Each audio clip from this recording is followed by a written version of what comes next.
Hi，歡迎返嚟1000爸爸嘅 channel。如果心喐喐想入手 Tesla Model 3或者 Model Y， 又或者知道有朋友考慮緊，都要 share 返呢條片俾佢哋睇。裏面會有個 tips， 喺一換一之外，最多可以慳到6萬幾蚊，真係都幾誇張。我覺得同一招數喺入手其他電動車一樣都得。仲有 Tesla 訂車就出名耐㗎啦，聽過有啲要等成年先攞到部車都唔出奇。如果要趕住用車，都有個好方法可以同大家分享下。呢個 video 就內容豐富，除咗會講個訂車過程啦、車價計算、電動車稅務優惠、一換一計劃同埋大概嘅訂車時間表。想訂 Tesla 可以直接去佢哋嘅官網度了解下。入到嚟第一樣嘢就要檢查個地區，因為唔同地區可以買到嘅型號會有啲唔同。好似喺美國會有7座嘅 Model Y， 香港就冇啦。記得撳返右上角碌到最底就會見到個 Hong Kong， 可以揀中文又或者英文。入到嚟可以根據返自己嘅喜好同預算去做唔同嘅配置。今次呢個示範等我揀部 Model Y 嘅 Performance 啊，顏色就揀返黑色。雖然其他顏色都好靚仔，不過黑色就唔使額外加錢。以前反而係白色唔使加錢。內籠我就揀黑色啦。一樣都係因為唔使加錢。座位香港就得5座，冇得揀。我咁中意試新嘢，梗係加埋個全自動駕駛功能先啦。佢要港幣54,000蚊，不過喺實際訂車嘅時候千祈唔好加。睇埋呢個 video你就會明白。揀好之後就去到最底，撳個藍色掣，下一步付款，同埋要留意個預計嘅交付日期。好似呢度咁，即係要到年尾先至有車。呢度有個 tips 俾大家，如果大家趕住要車，可以有2個方法。有啲型號有機會係會有現貨嘅，喺個官網度撳落去就可以睇到部車。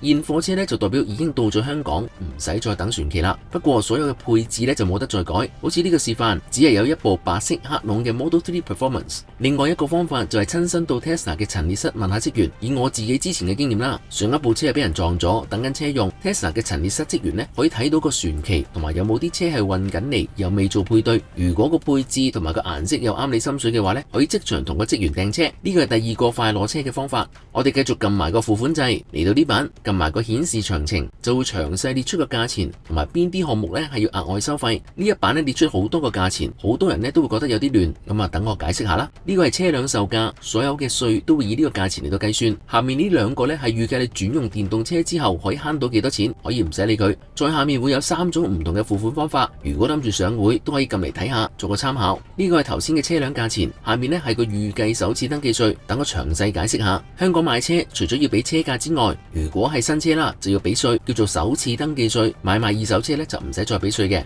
首次登記稅係以車價作基準嚟計，同個人入息稅係一樣，係累進計法。價錢越貴稅率越高。最初嘅15萬要俾46%，跟住嗰15萬要俾86%，再下一格嘅20萬就要俾115%，剩低嘅車價即係50萬以上就要俾132%。就用呢個例子解釋下，車價係505200蚊，頭15萬個稅就要69000蚊，跟住嘅15萬稅款就係129,000，再跟住嘅20萬稅款就係23萬，差唔多係頭先第2格嘅2倍。最後一格50萬以外嘅部分就會收6000幾。首次登記稅嘅總數就係434000，不過有得減嘅。跟住就要講電動車稅務嘅寬減措施。首先，所有嘅電動車可以減97500蚊，總數就會變成337,364蚊。另外，如果符合一換一嘅計劃啦，最高嘅寬減可以去到287,500蚊，或者可以講喺頭先嘅97500蚊之外，再減多19萬。如果想用盡嘅免稅優惠嘅話以而家嘅計法，車價喺377,826蚊之內就可以唔使交首次登記稅啦。所以會睇到好多入門嘅電動車都會係呢個價錢左右。睇翻 Tesla 官網呢度係唔會顯示一換一之後嘅價錢。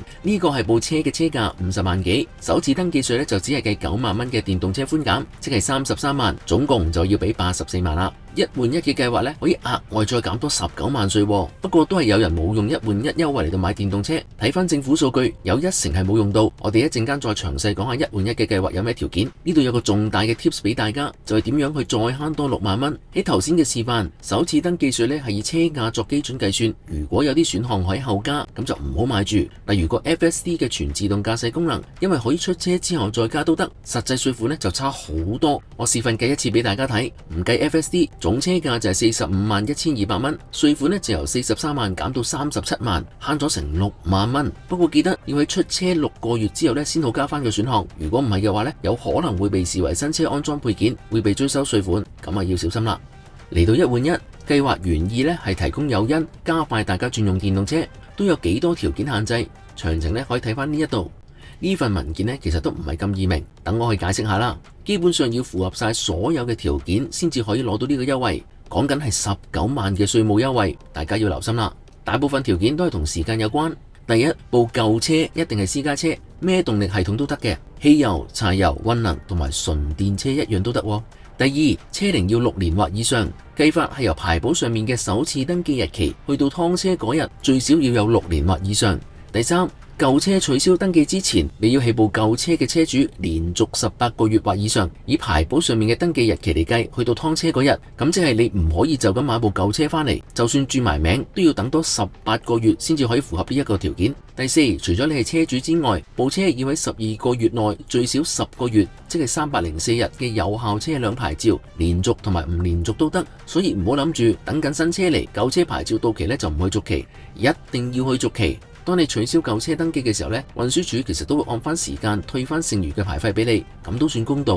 講完舊車嘅要求，到新車有咩要求啦？第五，新車一定係一部純電冇任何廢氣排放嘅私家車，呢個條件呢就最易明啦，唔使解釋。第六，新舊車主必須係同一人，因為呢個條件呢，如果你因為種種嘅原因自己用唔到一換一，咁就要用其他人嘅一換一啦。新車嘅首次登記車主要同舊車主一樣，之後再轉名俾翻你，喺牌簿上面呢就會變成一致。有人會擔心會唔會影響將來賣車價錢，其實睇翻個牌簿，見到嗰2個日期咁近，大家都會明白係咩事嘅，唔使太擔心。第七，劏車同埋新車登記要喺2024年嘅3月31日或之前完成，呢個日期呢，同其他電動車嘅稅務寬減期限係一樣，暫時未有消息會延期，諗住換電動車嘅就要留意啦。第八，舊車嘅取消日期呢，一定唔可以遲過新車登記日，另外亦唔可以多過3個月，所以唔好諗住部舊車符合晒之前所有條件，就一早走咗去劏咗部車同埋取消登記，再慢慢等部新車嚟。喺呢段時間，如果突然間有咩事，封關、船期甩咗，過咗3個月新車都未到嘅話呢，就有排煩啦。最好都係要等到部新車到咗香港，先至去劏車同埋取消登記，咁就最穩陣啦。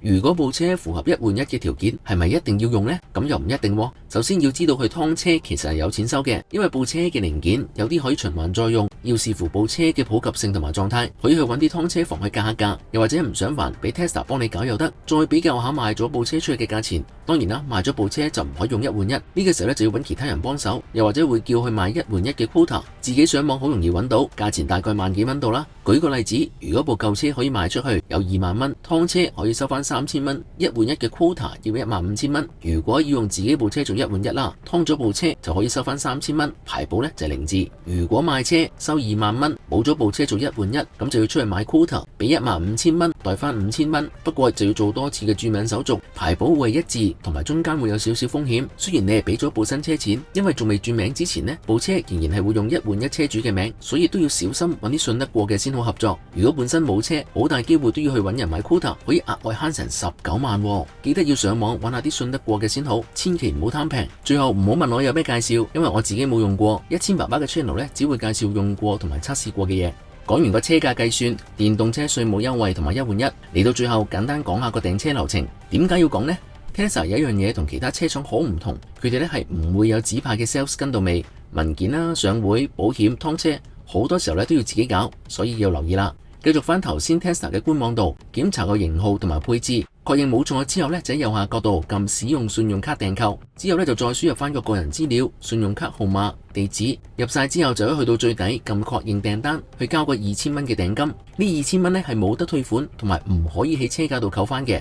跟住就會收到 Tesla 嘅 email 確認，過多1-2日啦，就會收到 delivery team 嘅 email， 同你講個大概流程，要預備啲咩文件，同埋要交3萬蚊嘅大訂。呢3萬蚊呢都係不設退款，交咗呢3萬蚊之後呢，先至會配對部車，攞到個 VIN， 即係個 Vehicle Identification Number， 就好似部車嘅出世紙號碼，全球獨一嘅號碼，用佢呢就可以睇到好多資料。網上呢有好多 decoder， 有興趣嘅話可以試下。有咗個 VIN 就可以開始去揾保險報價。呢個時候呢 DD 人員呢好多時會用 WhatsApp 又或者電話同你聯絡，之後就會約去 Tesla 嘅九龍灣 office 去交文件同埋簽約。如果會用 Tesla 劏車啦，到時就要揸埋過去。另外，如果係用其他人嘅1換1，佢都要到場簽名。頭先解釋過1換1裏面第6個嘅條件，新嘅登記車主同埋1換1嘅車主要同一個人，所以有啲表格都要由佢嚟簽名。跟住過多幾日，交車專員呢就會通知你去交埋個尾數。過咗數之後 send 翻個證明俾 Tesla， 之後就係等通知攞車啦。到部新車落地做完首次登記之後，一換一嘅車主咧都要再嚟多次簽名過戶。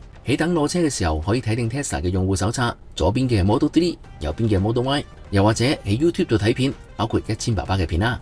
喺2017年之前，香港嘅電動車首次登記稅咧係0，之後咧先收窄到現時呢一個優惠，限期咧就到2024年嘅3月，會唔會延長呢？暫時冇任何消息。不過當大家認識到電動車嘅好處，市場已經提供足夠誘因，趨勢形成之後呢，政府好大可能會繼續收窄，甚至會取消個稅務寬減。所以如果有心想轉用電動車嘅，你就要留意下啦。下一條片我哋會講下到收車嗰日有咩要留意，流程係點，同埋一啲俾新車主嘅心得。希望你哋會中意呢個 video 啦。如果想繼續支持1000爸爸嘅 channel 嘅話，記得 CLS comment like and share 留言點讚同埋分享。好啦，今次節目時間夠啦，下次再見，拜拜。